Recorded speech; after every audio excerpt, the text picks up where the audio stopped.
And welcome to the Now Debate. Jared Walters here, and I have stopped smoking today, so I am quite hyperactive and feeling a bit. And I'm here with my partner in crime, Mr. Richard Oliver, who's also in self-isolation in wherever he happens to be right now. Richard, how are you? I am good. I'm sorry. I'm in that kind of a mood at the moment. I can't take things seriously. I just can't. Okay, so you've got a strange Jared today. You have. Yes, isolation and giving up smoking, probably not a good combo, but there we are. Well, I'm having help from NHS Wales, and I have to say, they have been absolutely brilliant. I'm not going to lie. Yeah. I'm having help from the local chemist, and I've got support, and I've got this little puffer thingy, and some patches, and I look like Krusty the Clown right now. I'm gonna have to ring him as well, because my kids want me to give up smoking, so giving up smoking it is. Well, I think we're in the midst of a global pandemic at the moment, and I very much do need my lungs, and it was predicted in the live streams, now Investigations 2 actually, when it said that I will give up smoking. When I translated that a little over 3 months ago, my answer was, I fucking ain't. 3 months down the line, global pandemic happens. Maybe it's a good idea for me to give up smoking. Well, it's kind of what because obviously it's the main topic of the world right now. It kind of is, I think personally, making people really look at themselves. It is bad. And not just because this deadly virus is, everywhere, but just the fact that we're in isolation. And it's kind of, I've noticed it especially with places like Facebook, okay? You've got people like putting posts saying, 78,000 people survived, why don't they post that on the news? Yeah, but them 78,000, what cost of them people paid, right? What damage is done? What have they been through? Who have they lost? I mean, you can say, yeah, the survivors, but the cost of this is going to echo for quite a while, I should imagine. The actual physical and mental cost. I would very much agree with that sort of sentiment, and yes. I mean, it is giving us the time to think about every little detail of life, right? That we take for granted. I did a video on it the other day. The little things we take for granted, and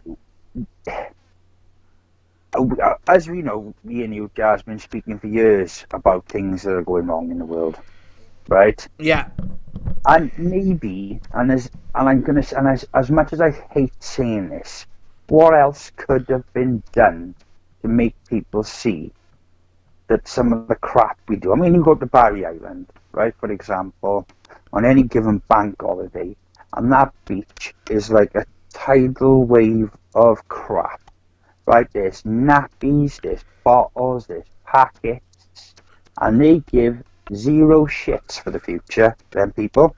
Yep. And there's little things like that that's happening in the world that have been happening. There's lots of other things, big things, but that's just one tiny example of ignorance and what that is doing to the future of this planet. And maybe, they're on about pollution now, China now, we're on about taking measures now because they're trying to get back on their feet because they saw how little pollution there was in lockdown. And are they going to just go back to the way things were? I mean, it's, To be honest with you, what I can see happening in China is they are now getting growing cases in Hong Kong, and other places, even though they're going to reopen Hubei province next week, where they basically, they're going to call it, oh, there's people traveling back to China and reinfecting us. I don't think the infection is as suppressed over there as it may appear to be. And there's a couple of things actually I've got that, to be honest with you guys, for you guys watching, I'm doing this on the fly today. Over the last 24 hours, 48 hours, my head's gone. My head went yesterday. And I'm not going to lie to you, I don't know where this is going to go. I am basically doing this, and Richard's doing this. We're just going to see what happens, what comes out of it, what I get guided by Spirit to say, because we haven't done a no debate like that for a while. Before, we've had everything set up, and we've planned it, we've been good little boys, and, everything else, and we've... What are people in the chat? If anybody listening in the chat, what's your thoughts? Check us. What do you think?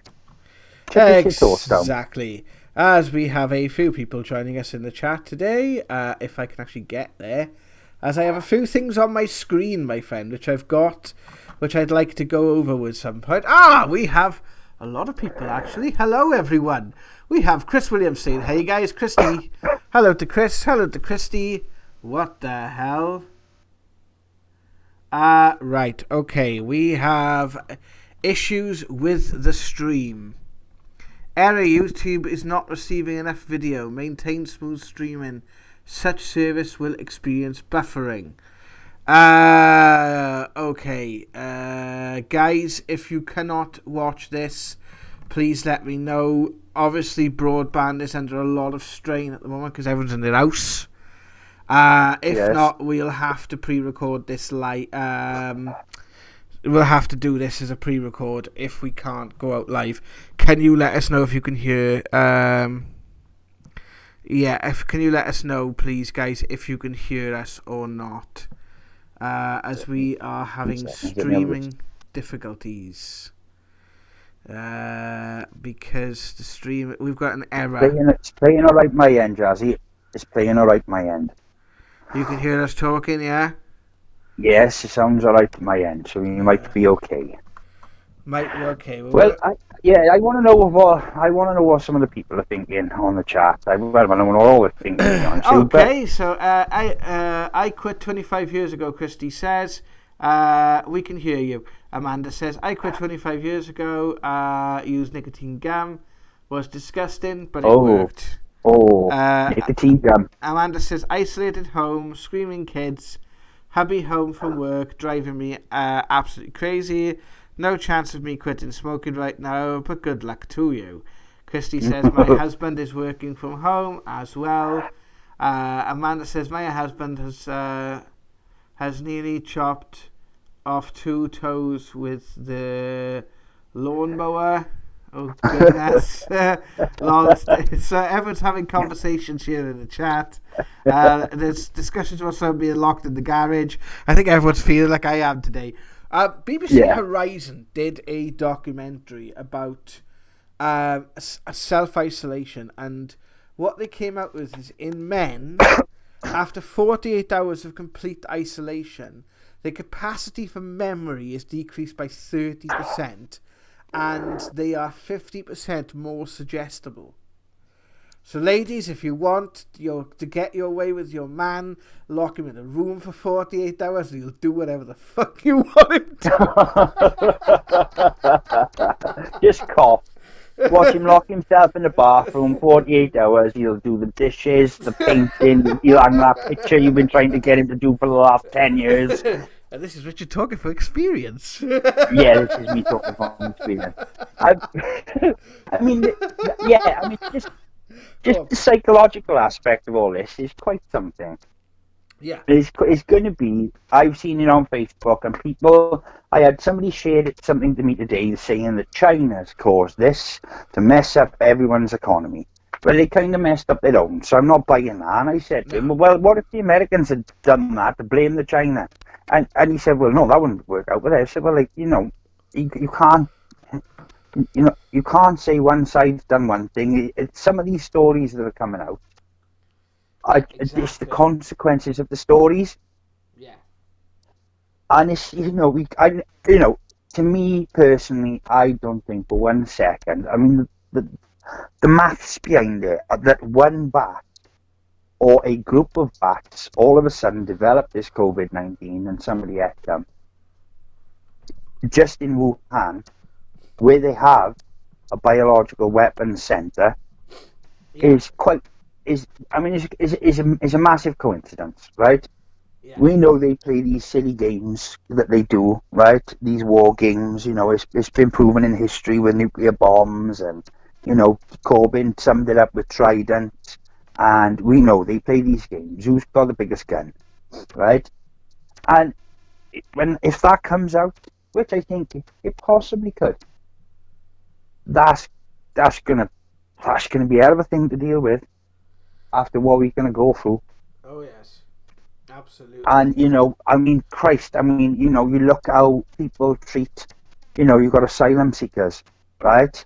And the way the media spins terrorism, right? And and it was used against Corbyn in the election and everything like that, and how people perceive, you know, and oh, it's going to the things that are coming out can be so damaging if we don't look at them in their initial sense. So I would say anything you read, because there's lots of people saying, you've got David Icke, you've got the likes of so many people saying it's this, it's that, it's this, it's that, and there's so many stories. It's the global elite. And I read some of the stuff on the Rockefellers and the Rothschilds and the JP Morgans of the world, and yeah, they scare the sweet bejesus out of me. Well, No question asked. I've just posted in the chat, and I will post in the description below. It is a document that was published in 2010 that goes through a fake pandemic situation that originates in China and basically spreads. It's a flu-like illness, apparently. Now, I can't read this text because it's very small and it's done on like a weird. It's done in a weird way. I know on one of I think it's the third or fourth page along, it gives a timeline of everything that happens. This is a a document that was published by the Global Business Foundation, I believe, and the Rockefeller Foundation in 2010, and it is called the Scenario Framework Lockstep. And it gives an outline of a pandemic scenario that they believe could have occurred in 2012, which didn't. This is a fictitious scenario of how it would affect the world, and basically it is talking about the way in which governments would have to impose lockdowns, and they would have to take away people's freedoms to halt the spread of the virus, which is what they would have to do, because that is how you control a pandemic. And what happens later? What basically happens is they reel back some of the restrictions, but not all. And what you will end up having is a post 9/11 situation where a lot of your freedoms have been quite cleverly taken away. Now, Which they still are in America because yes, of 9/11. They've very never much taken them so. back. Very much so. So this is a document very much worth reading. If I can actually get my hands on reading it properly on a PDF version, I want to read it. But I thought I would share that with you guys. There is another link by a gentleman called the Colbert Report. Now, I have mentioned this guy before. He's sourced everything that he says. This guy believes it's all about medical martial law. Now, again, with all these people saying this stuff, as far as I'm aware, there is a deadly virus sweeping the globe. It is affecting a lot of people, including all of us, and including the people that are working on the front line. And you've got, I do feel, in a sense, for some. I could see when old Johnson basically announced that this did kind of weigh heavy on him. But you've got the likes then of his advisor Dominic Cummings publishing things in the Telegraph saying we should have herd immunity and just let the old people die. Which is not helping things whatsoever. And it's an absolute mess, and it is bringing up to the surface absolutely everything. And it's like, even now, people are still not observing this. I went down to the chemist today, and I had a scarf covering my face, and I had gloves on. This guy walked past, goes, "Why are you wearing a scarf? I haven't got the virus." No, well, I'm like, how do you know? You could actually be an asymptomatic carrier. It's not the fact of whether you've got the virus or not. It's the simple fact that you could have it be asymptomatic and infect someone else. You might get off with it all right, but your grandmother might end up in intensive care if she's lucky. Yeah. That's the best case scenario. In a friggin' oxygen tent, worst case scenario, she's whisked off to a bloody hospital, a makeshift hospital somewhere, and dies alone in a bed. And can you live with that guilt? Because I couldn't. And that's why, these people out here doing stupid things like licking friggin'. And what's peeving me, I'm off on a rant now. You've had your rant on out a bit. I'm going to have a rant now, right? You've got the likes of Sports Direct and the Fraser Group, right? Saying, we're essential services. What the fuck? It's essential services. What, I'm going to wear my Nike Airs? I'm going to put people in danger for bloody Kev to have his Nike Air fucking Max, or something. People like Screwfix Direct and people like B&Q saying, we're essential services, we are. We've got to keep all our stores open, our staff coming in. Well, hang on, we live in an online age. Have a skeleton crew and do home delivery. Well, the sad thing is, though, the people who are going to work, now this is more than a job. Now this is something that has become a necessity, right? It's gone beyond the realms of a job. So are these companies, because I know, some of these big superstores have made more than any Christmas in history. So are they paying their staff? Are they chucking that money at them? Because they're the ones risking their lives. The people who own these companies, I bet they're in isolation. I bet they're sitting pretty while all this money rolls in. So, I mean, if people don't start saying, if you want me to work, you pay me. This is, you're putting my life and the people I love's life at risk. What is that worth? You've got to weigh your life up against a measure of money. And if people don't start doing this, if people just sit there and they just accept this, things will never change. And it's every single aspect of society is fundamentally in a mess, right? And it's got to be changed at this core. It's got to start to change at this core. This economic divide, where money, it's like what Jonathan Pye said: it's survival of the richest, right? That's what it's going to boil down to. And people need to really start to say, if you want me to work, then you pay me quadruple pay or whatever it is you think. You've got to measure up the wealth of your life against money. What is your life worth? And if they're not going to give that to you so they can make money, then what are they going to do? What are these companies going to do if they haven't got the workers? It was Nike Air Max, not Nike Air Max. I don't know if they do it anymore, but it was a brand of trainers back in the 90s. I don't wear sportswear. Sorry, I was just one of the ones in the chat. Yeah, and you're absolutely right. You're absolutely right, not Nike Air Masks. if they sold Nike Air Masks, I might change my opinion slightly. But you've got to measure that up. You've got to start thinking like that. What are these companies asking you to do? Your boss come up to you with a pistol, spun the barrel with one bullet, and they said, "Yeah, pull that to your head and pull it." But you wouldn't do it, would you? No. So you've got to think of it's like. It's the government. Now, we talked about this the other night. What I would have done if I was in charge would have been a completely different scenario to what the government actually did. And the reason being, well, my plan would have been different because I actually care about people. And there it is. There's the ugly face of it. You know, you can say they're saying all this and they're going to promise this. So what would you have done? Well, Here's a cut. Say it. first Put of you on the all, spot. This is all awesome. right. Well, first of all, right, I would just the day I heard about this, because I think this went on before Christmas. It's like I said, it's called COVID-19. I've said this before. I would have cut the country off. I would have got every stockpile of flu jab, steroids, antibiotics. I would have given it to every single person I could, right?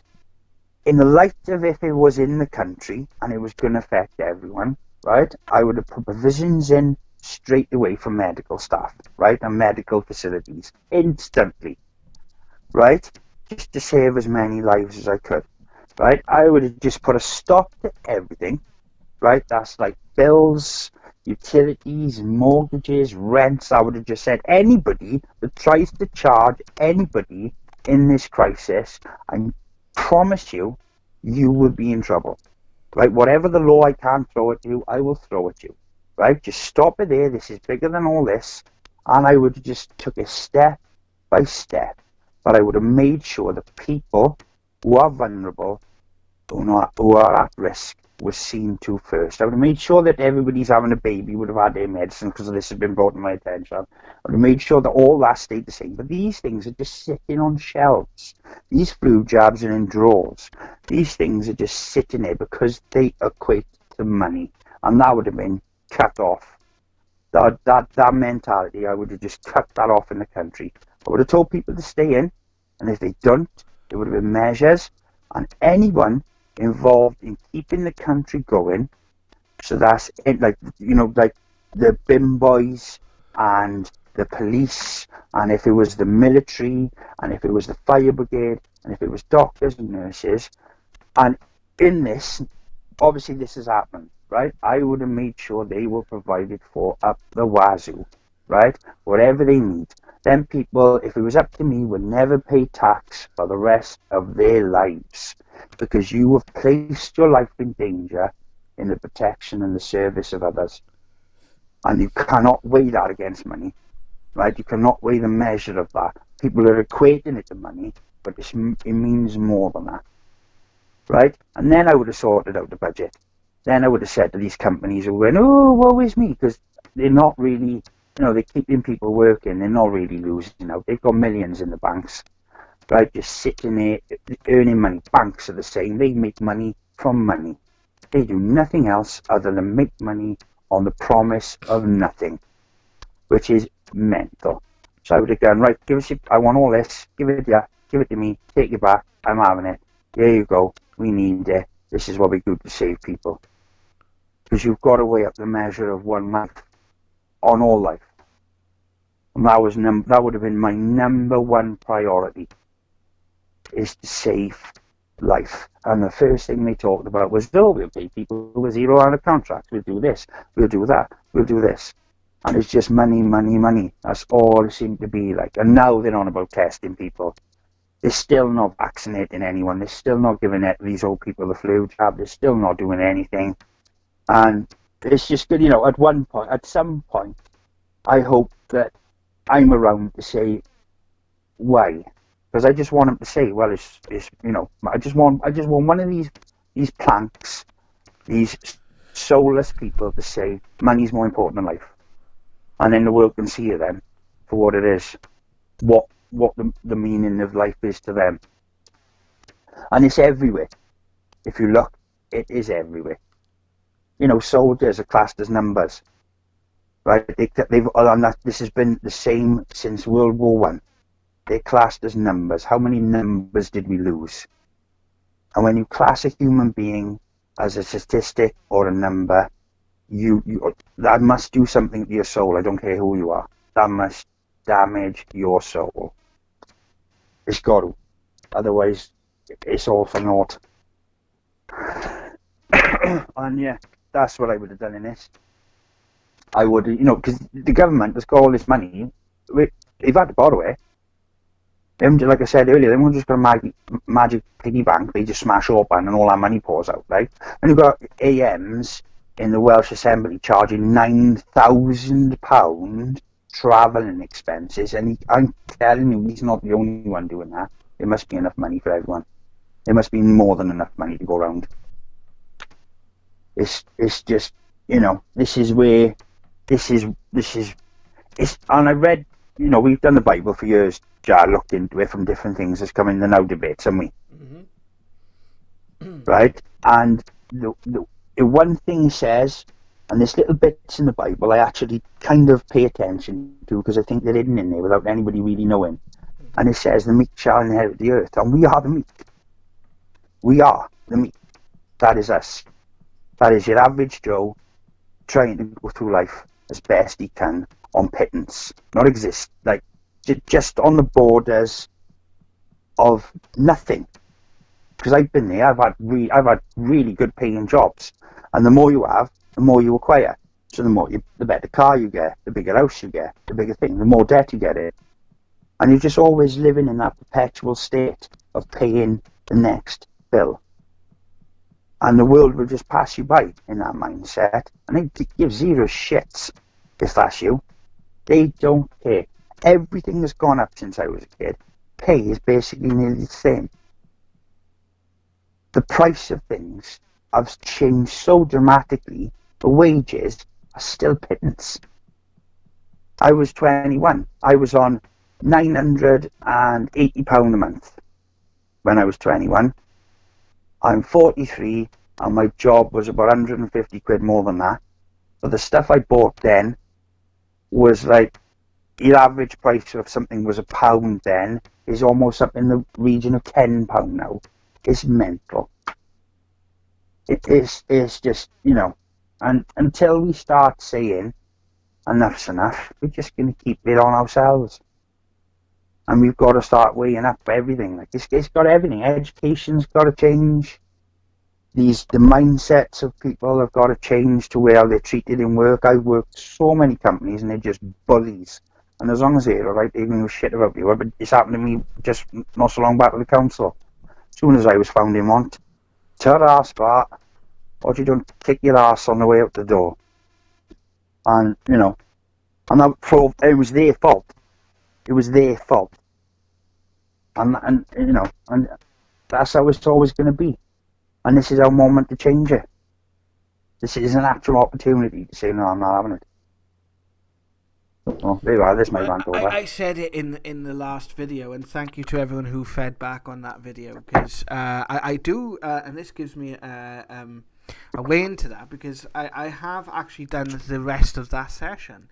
And I haven't got to show it as a video at the moment because I haven't rendered it out, and I'd like to put that in a video, but I can read those responses out to you guys, and we could have a chat about it. Now, we're going to give you a bit of an insight here, because Richard has not heard these responses either, and this is what normally happens when I transcribe these responses. I actually give them to Richard and say, right, Richard, this is what it says. So let's do this live, shall we, Rich? Yes, I do. Because I'm thinking... these have been really helpful. I did a session today, and again I had conversations, and it's given a prediction, my friend. Right. And the prediction will be coming up in a future video. But let's just say I haven't fully transcribed today's session, but it has talked about times where we've been given further things we're not aware of yet. So I'm hoping that we'll be doing more videos where we're going through these sessions in the coming weeks and months, and sometimes we'll just put I think the videos that we're doing now are the rawer the better, basically, in the sense of we're just doing it in we're going to do it as a conversation from us to you, and then obviously from you back to us. And we're going to have that conversation and show the evidence. And everything you said, my friend, is absolutely 100% correct. I believe this is our crisis point. I think we haven't scratched the surface of where this is going yet. I think the knock-on effect is going to be, quite large. Someone in the chat has mentioned Bill Gates. I would rather take a bullet through the head than a microchip in the veins. Thank you very much.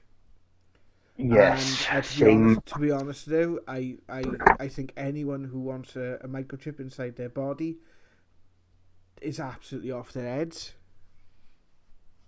That's game. That is game. Imagine that is game over. That is nothing you ever do from that moment on will ever be private. Everything. That will just. That's it. You know what are they gonna do? Them chip your kids? What are you gonna do? Come on. I mean, come on. Just the fact that even thinking for stuff like that, we need to stop that thinking. Yeah. We need to say, but they don't see because they're talking to the opulent, you know, these people, these super rich people, these fucking, these, you know, common purpose, and these neoconservatives, and these, I mean, Richard Branson. I mean, for years I thought he was a pretty good guy, like, all their millions in the bank, and he's just went, ta-da, to his staff, ta-da, oh, sorry, you'll have to take, you have to take a couple of months off without no pay, like. And then he's gonna try and claim off the government. You know, wow. And if he's one of the good guys, what are the rest doing? Exactly. Well, a lot of CEOs, but they're stepping down. They're getting out. The CEO of McDonald's have stepped down. Yeah, but this is the thing. Imagine you've got the military and said, right, I need all this food. I've got to give it to people because some of them haven't actually got any money. Anybody who haven't got any money, let us know. And we'll sort it. Right, we'll sort it. Imagine if they tried to sue you because you're trying to save lives. This is the mentality of like where you've got to push people to be. We've got to as people now push that guilt and that horror of that way of thinking onto them. And unfortunately, because they let you die, they'll let you just go to the wayside. And this is what we got to do. Like this is how it's got to be. And if you're working for them, like these superstores and that, I want to say, all right, then, for like, pay me £500 a day, like, otherwise, ta-ra. And if we all come together in that store and said, no, that's how it is or not, what are they going to do? They're going to have to. They're making millions, and you're making pittance. You're sitting there with all the fear and worry of, is this person is coughing, got the coronavirus, am I going to take it home to my family? They're just out there making millions of pounds. It's just got to stop, man. Well, the responses in this, the first couple are basically just saying about for us to continue working as we are. So to keep going through the sessions that we haven't done yet and keep transcribing them and putting them out there. That's the first couple of sessions. It says that we're close to the boundary. We're close to a boundary. We are close to a crisis point, I would have said with that. I think that's what we're getting from this. And they also say thank you for waiting, because we have been given this information and wondered what to do about it for years. And then they say the cities spread the love. Reach the homes that are worth it. Billions of the slain. Daddy, there's a little boy's voice says, "Daddy, don't you play?" And it says, "Attention all with the tools."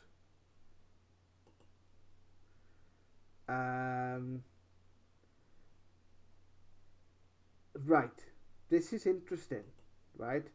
Because we mentioned this on the last video where Spirit will give, because they've only got a limited time to give these messages across, a lot of times they will give a frame of reference. And sometimes that frame of reference can be that everyone will get, and the other will be that it'll be that both of us, either me or Rich, will get. Now, when it says about play, right, systematically, you look at the changes that have happened around our education system over the last, since we were kids, Rich, right?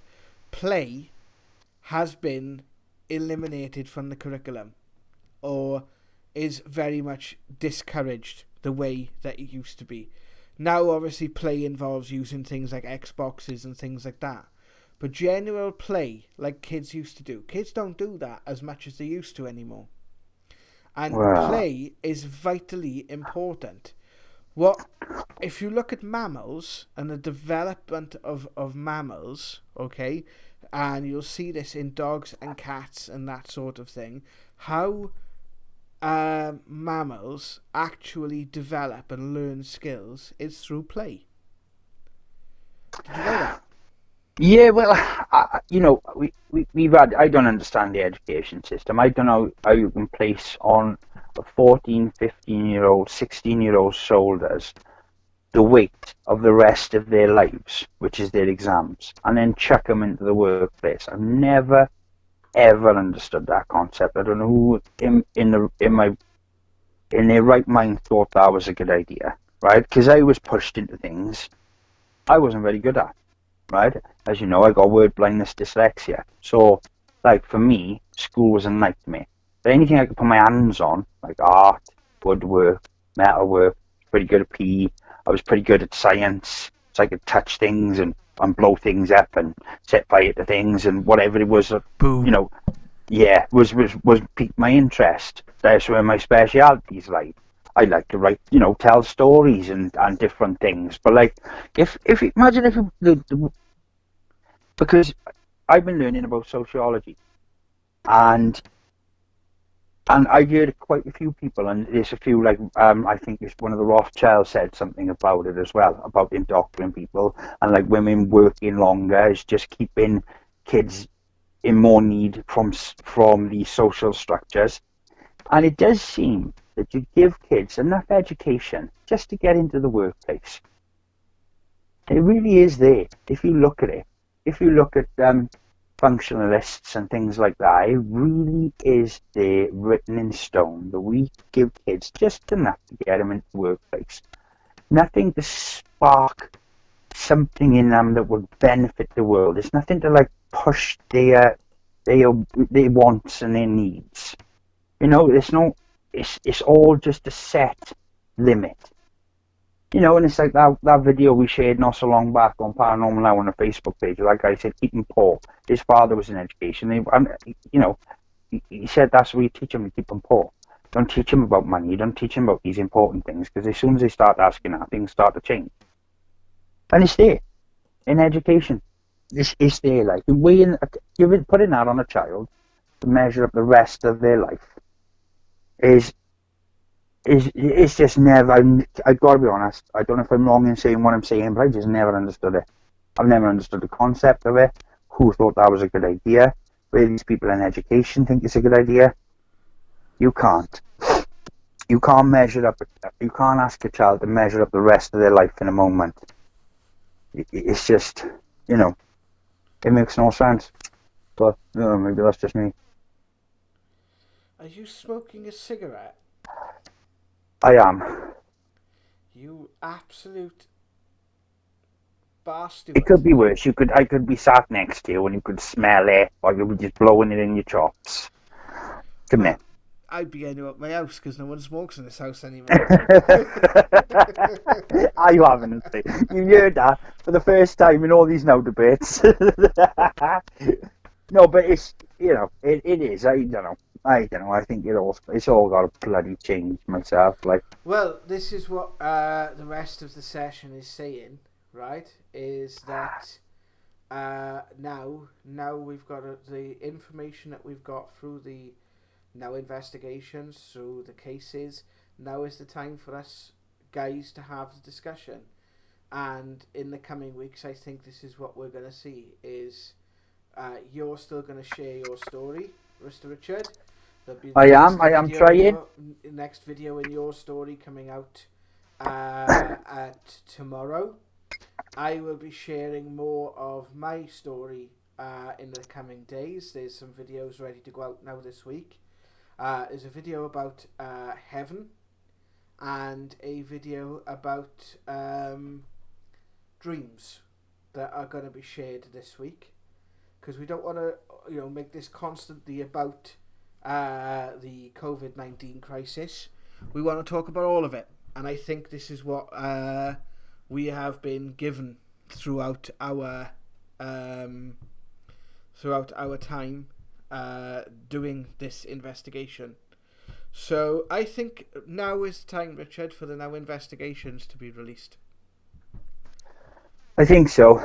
I think it's, I think so. I think there's a big story, right?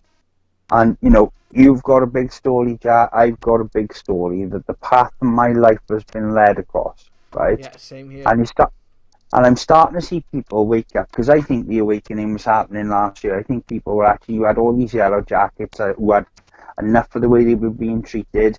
You had in France, and you had this different factions that are built up on the globe who have had enough of the way they're being treated, and they were starting to stand up to it. And now this has happened, right? Let's just put a complete kibosh on that, right? And I think there must be other ways to do it. There must be other ways to get this out there, and this maybe has been the only way. Because, all these riots and everything that was working in France, people were getting hurt in it, and nothing was really changing.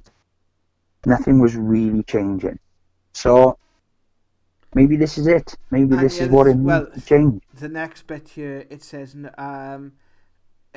basically it addresses me and says that, because obviously I'm the one who's got the evidence and stuff and been putting it out there physically. Obviously you have it as well, but I was the one doing the session, but it basically says that we, like you said, Richard, we need to get past this thinking now. We need to get past this thinking, this self-righteous, this thinking, and start thinking about each other, and start thinking about what's being asked of us as people. And also, the next response says, no, this is just for a little while. Otherwise, there'd be no point. So know that what we're going through, that's what we are being told. I don't know what ice on ice means. Ice on ice. Was from your time. That's what it says, ice on ice. Yeah. Ice on ice. I don't know, we'll have to sit and ponder on that one. There's got to be a meaning in it somewhere. Yeah, well, as I said. And I think that what we're going to see is going to be quite something in the coming weeks. I think there's going to be something quite amazing that's going to be happening. And to be honest with you guys, that is it. That is. Oh, hello. There you go. There's the sessions. It says we fight now. Apparently, we fight now, and we don't fight with violence. We fight with words. No, we can't. This is a problem, right? You can't build a new world on violence, because you just setting the world into exactly what it was in the first place. But we just cannot accept the things that are being done to us. We can't accept them. I mean, you've got these companies like Monsanto, and some of the things they have been getting up to is just beyond, and it's got to stop. Like, it's these things have got to stop. If it did come from a market, which I said before, that's because of the social divide. That's because these people are poor. They can't just pop to the co-op. They got to eat whatever they find in front of them. And yeah, they're cruel. Some of the things they do with dogs and some of the things they do, I can't even understand it. It's beyond my mentality. And yeah, maybe they should have to answer to it. It's cruelty. Cruelty. All cruelty must stop. And, otherwise we're just going to keep going in circles and nothing will change. And it's just down to you just saying you can use the laws in your favour. You can use morality in your favour. These companies that are asking you to work, this morality in what they're doing. And if they're not paying you in accordance, then there's morality there. There's a morality check. And I think this is I believe it in my heart. It's Judgment Day. Because that's what everybody seems to be doing. You know, these people are going out to these seaside towns and these hundreds of people's turning up at Tesco's in droves to get whatever. I don't know. But it's your judgment. Your judgment. These kids coughing in old people's faces. These people licking things in stores. You know, these people who are just like, you know, it's Judgment Day. It is. This is judging how we treat each other and society, and now we just turn a blind eye because it doesn't directly affect us. Well, it does. It has. So, yeah, I mean, that's my view on it. That's how I'm feeling. All the things I've been shown, and I've tried to tell my story. I've tried to put 20 years of my life in an hour, which doesn't work very well because I've missed out so much. I think it's worked very well, and I've got an idea for what you can do for the next bit, which I will talk about after this, because I don't want to give all of it away. No, I have an idea of how you can do it, and I will speak to you about it after the show, because otherwise we'll be giving away spoilers. Yeah. Well, you know, we everything is linked. Right, spirituality. You know, just what spirit. I said this in a video. I think it was back in 2008 in a documentary. I said, "Spirit, you're telling me this is what I've learned in the church when I was meditating." They kept telling me, "Don't make the same mistakes we made. Don't make the same mistakes. Don't be prejudiced. Don't be racist. Don't be hateful. Don't turn a blind eye. Question things. Don't make." That's the one message, just from spirit. Don't make the same mistakes they made. Because when you get wherever you go, it's all meaningless. All that hate and all that pain and all that, just thought, oh, well, there's nothing I can do about it. It's just, you know, it's going to be measured against the strength of your life. So, you know, it's there. It's been there. This message isn't just like 2,000 years old or 500 years old. It's every day. It's been every day forever. It's there. And, you know, this is it. Love is eternal, my friend. It is. Well, it is. If we all held love as our most valued possession, mental and physical possession, can you imagine the world we live in? Like, money would mean nothing. People would just do it because that's what they wanted to do. Nobody will be measured by the strength of their education. I mean, you got Boris Johnson burning £50 notes in front of homeless people. He's our Prime Minister. When the leader of our country should be our spiritual leader. The thing we aspire to be. And aspiring to be super rich and giving as little shit for other people. That's not what we should aspire to be, like.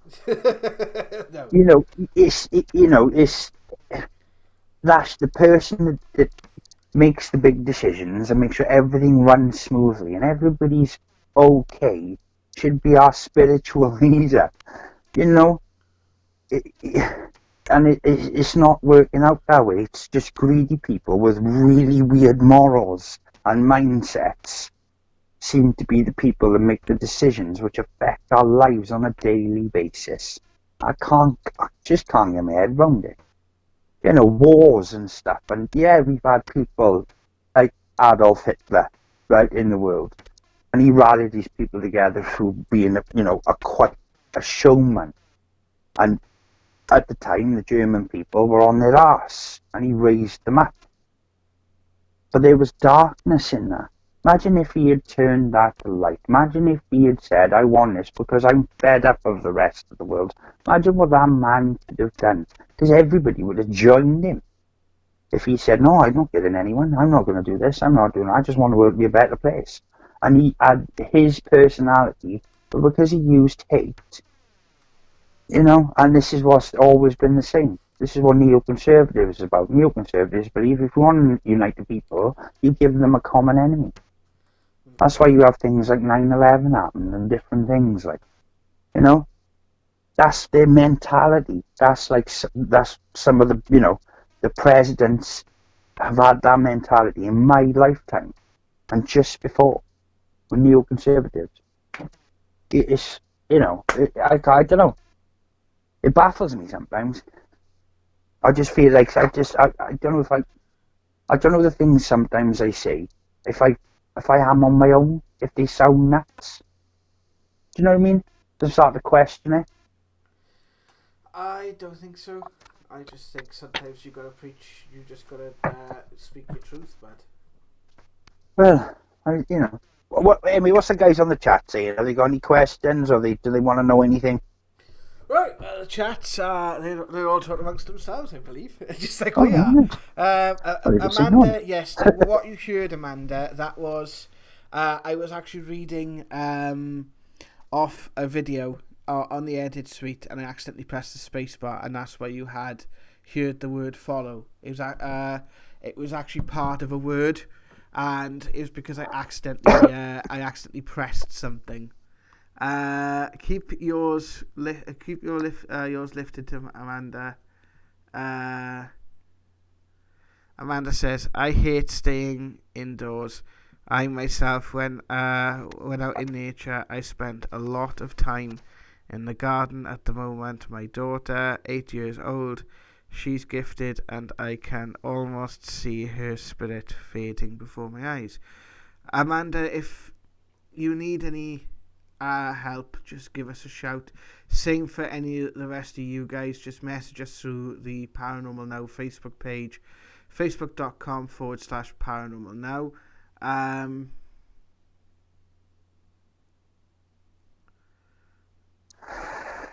Yeah, okay. I'm just reading through the chat. Everyone is just feeling the same as us, dude. You know? Yeah, well, I mean, there's some celebrities doing stuff on telly. They're doing exercises. They're reading stories. They're getting people to do cooking. They're getting people to do gardening. There's some people doing some stuff, right? And we can have a go. We can, it's all right sitting there thinking, I can't be asked. You can have a go, right? I'm the same. I was sitting there. I looked at myself. I was sitting out in the garden yesterday, and I looked at myself 2 weeks ago when I'm in my dressing gown, losing my mind, like, because it looks like the cheese has slid right off my cracker. But that's how I felt at the time. I got up that morning, I was coughing.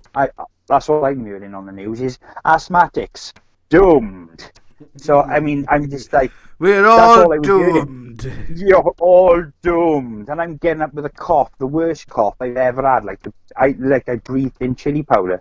Yeah, if I look like I'm being dramatic, probably because I was. If I look like I've lost my cool, I think I lost my cool. But it's a moment in time. There's so many things. Take the shed apart. Like I said, paint a mural on the wall. Do a Corona 19 mural on the wall. I still reckon they look wicked. The kids put handprints on it. Take the paintings down, put moustaches on them. It's all meaningless. All that garnish and all that nonsense is meaningless. Get out the photo album. Tell your kids about their grandparents and what you know of them. Tell your kids about history. Sit down and read them a history, a real history book, not the bullshit they see on telly. Actual history. Tell them about how they did spooky things, or what spooky things you went through when you were a kid, and teach them how to meditate, and teach them about, like I said, the chocolate bar and the appreciation for the thing they take for granted, and they go, "I want more." The kid who goes out, like I said, picks the cocoa beans, and hasn't got shoes on his feet, has never probably eaten a chocolate bar, and what his life involves in you having that bar. Just teach kids about appreciation and all the wonderful things that are taken for granted, and they might grow up to be better people. And teach them about racism and how nuts it is, and how people that believe in these books that were written way before we existed, and how they will absolutely hang every word without giving it real thought, and the things they'll do for that, and the things these rich buggers will do, and they have done through history. Teach them everything. And I've done it with my kids. I have bombarded their little heads with all my nonsense, and they see the world quite differently, and they are quite different characters from me. And it is important. So there's so many things you can do. You'd be surprised. I've said this many times. You'd be surprised how versatile we really are. And if you let yourself get in the mindset where you're told you have a purpose and that's like your job, and that's the sum of you, then unfortunately you've been conditioned. Because you are way more than that. God, in his grand scheme of the wonder that is the universe, had way more in store for you than you will ever know possible. His plan for you was quite something. So, try and keep that in mind. And you won't go wrong.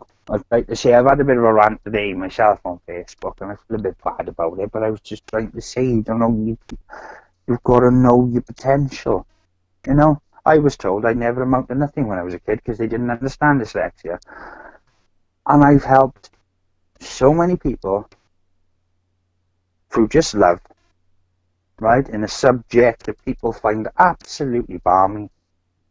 And I've done it with swagger.